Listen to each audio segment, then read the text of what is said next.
नमस्कार। सहारनपुर जिले के कस्बा नागल है, जहाँ पर एक गांव पड़ता है बढ़ेडी कोली।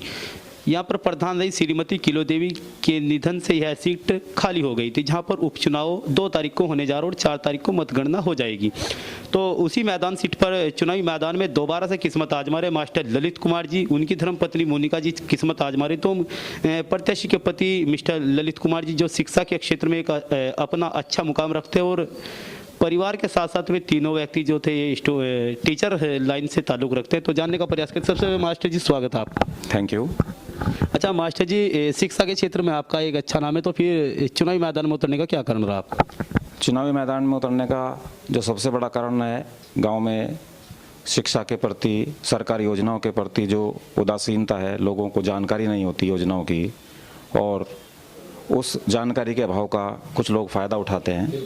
तो उन लोगों को जागरूक करने के लिए, उनको सरकारी योजनाओं का लाभ दिलाने के लिए हम ये चुनाव लड़ना चाहते हैं, ताकि जो सरकार की योजनाएं हैं उनका लाभ सीधा उन लोगों तक पहुंच सके जिनके लिए वो योजनाएं बनाई जा रही हैं। सरकार की योजना का लाभ जो है पात्र तक नहीं पहुंच पा रहा। हाँ, अपात्र लोगों को मिल जाता है। हमारा उद्देश्य है, हमारा मकसद है और हमारा ये मंतव्य है कि जो सरकारी योजनाएं उनका लाभ पात्र लोगों तक पहुँचे और उनके घर में खुशहाली आए।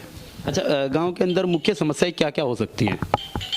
गांव के अंदर बहुत सी समस्याएं हैं, जैसे गांव में गंदगी, नालियों में कचरा अड़ा रहना, कचरे का निपटान नहीं है, खंभों पर लाइट्स ख़राब हो जाती हैं, उनको ठीक कराने के लिए बहुत प्रयास के बाद भी वो ठीक नहीं हो पाती हैं, और योजनाओं के नाम पर भी जो गरीब लोग हैं उनसे उगाही की जाती है। तो इस तरह की बहुत सी चीज़ें हैं जिनमें सुधार किए जाने की आवश्यकता है, और इन्हीं चीज़ों को लेकर के हम चुनावी मैदान में हैं और आशा करते हैं कि हमारे जो गांव के मतदाता हैं वो इन चीज़ों को समझकर हमें अपना जनप्रतिनिधि चुनेंगे, ताकि हम उनकी समस्याओं का समाधान कर सकें।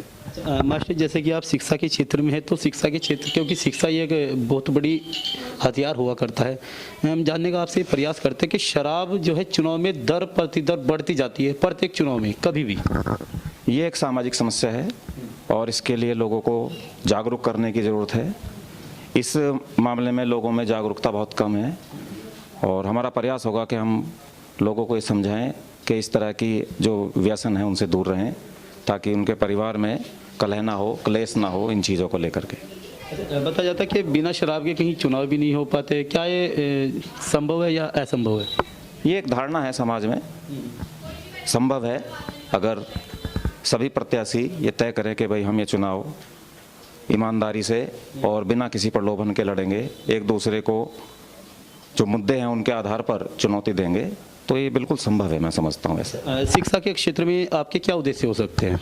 हमारा सबसे जो महत्वपूर्ण उद्देश्य है, गांव में एक पुस्तकालय का निर्माण हम कराना चाहते हैं। हाईटेक लाइब्रेरी हम निर्मित करना चाहते हैं। आप लाइब्रेरी की स्थापना क्यों चाहते हैं? इसलिए चाहते हैं क्योंकि गरीब परिवारों के जो बच्चे हैं, जिनको पढ़ने के लिए अच्छी पुस्तकें उपलब्ध नहीं होती हैं, सुख सुविधाएं उपलब्ध नहीं हैं, उनके घरों में लाइट्स नहीं हैं, तो वो उनको एक ऐसा स्थान पढ़ने के लिए मिले ताकि वो घर के बाहर जा कर के 2-4 घंटे जितना भी वो पढ़ना चाहें, एक जगह बैठ करके सुकून से मन लगा करके पढ़ सकें।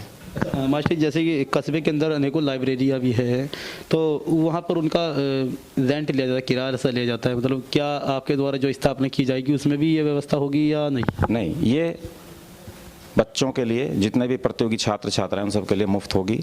ये ग्राम पंचायत की ओर से होगी। हमारा प्रयास होगा ग्राम पंचायत की ओर से इस लाइब्रेरी की देखरेख की जाए, उसका रखरखाव किया जाए, और इस तरह का जो शुल्क है जो प्राइवेट लाइब्रेरी में लिया जाता है वो ना लिया जाए उनसे। तो अब जैसे कि प्रकाश की व्यवस्था भी बहुत अधिक चल रही है और फिलहाल भी मॉस्किटो मच्छर वगैरह ज़्यादा आते हैं, तो मतलब इस पर आपकी क्या रणनीति रहेगी? इसके लिए जैसे अब गर्मियों का मौसम आने वाला है, मच्छरों की तादाद बढ़ती जा रही है, तो समय समय पर फॉगिंग हम कराएंगे, ताकि गांव में अगर साफ़ सफाई रहेगी, कचरा नहीं होगा, नालियों में पानी नहीं रुका होगा, जोड़ों की सफाई होगी, तो मच्छर की जो बीमारी है मच्छरों से पैदा होने वाली, उनसे बचा जा सकता है। अच्छा, चुनाव में मुख्य मुकाबला किससे मानते हैं आप? इस बारे में तो जनता ही बताएगी, लेकिन मुझे लगता है कि चारों प्रत्याशी सभी अपने अपनी तरफ से प्रयास कर रहे हैं, और इस बारे में मैं और ज़्यादा नहीं कहना चाहूँगा। खुल के नहीं बोलने का? जी जी। तो जनता से क्या अपील चाहते हैं आप एसआर न्यूज़ के माध्यम से? जनता से मैं चाहता हूं कि वो सोच समझकर अपने मतदान का प्रयोग करें और हर विषय पर सोचकर नाप तोल कर अपने मताधिकार का प्रयोग करें, क्योंकि मताधिकार एक ऐसी शक्ति उनके पास है जिससे वो अपना एक ऐसा जनप्रतिनिधि चुन सकते हैं जो उनके लिए कार्य कर सके। आप भी तो एक जनप्रतिनिधि की रेस में हैं। मैं नहीं हूँ, मेरी पत्नी है। बात तो एक ही हो ना आपकी। एक बात नहीं हो सकती है। हाँ, वो जनप्रतिनिधि अगर पत्नी बनते हैं तो उनके अपने अधिकार हैं, मेरा उनमें हस्तक्षेप नहीं होना चाहिए। मैं भी एक आम मतदाता हूँ, जनप्रतिनिधि नहीं हूँ। अगर मास्टर जी आपकी आप बात बहुत अच्छी लगी, क्योंकि नागल क्षेत्र की अगर बात की जाए तो यहाँ पर बहुत महिलाएं प्रधान है, लेकिन उनकी आज तक हमने शक्ल तक नहीं देखी। उनके पति ही जो है सारे कार्यक्रम को देखते रहते हैं। लेकिन आपकी बात बड़ी बेबाक तरीके से आपने अपनी बात रखी है। आपका हस्तक्षेप उसमें क्यों नहीं होना चाहिए?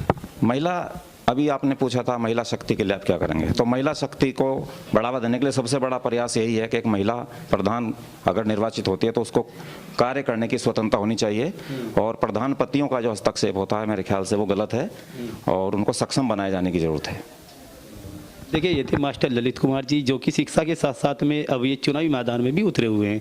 ऐसे यही अपील चाहूँगी कि आने वाली 2 तारीख में हमारे गांव में नागल बडेड़ी में चुनाव होने वाला है, उसके लिए अधिक से अधिक संख्या में लोग वोट दें। और क्या नाम है, अनाज ओस्ता किसान मेरा चुनाव चिन्ह, मेरा नाम मोनिका है, उसको विजयी करके मेरी विजय उनकी सफलता होगी। उसके लिए मैं जो भी मेरे से काम होगा वो अच्छे से अच्छे मैं उनके लिए मैं काम करूंगी।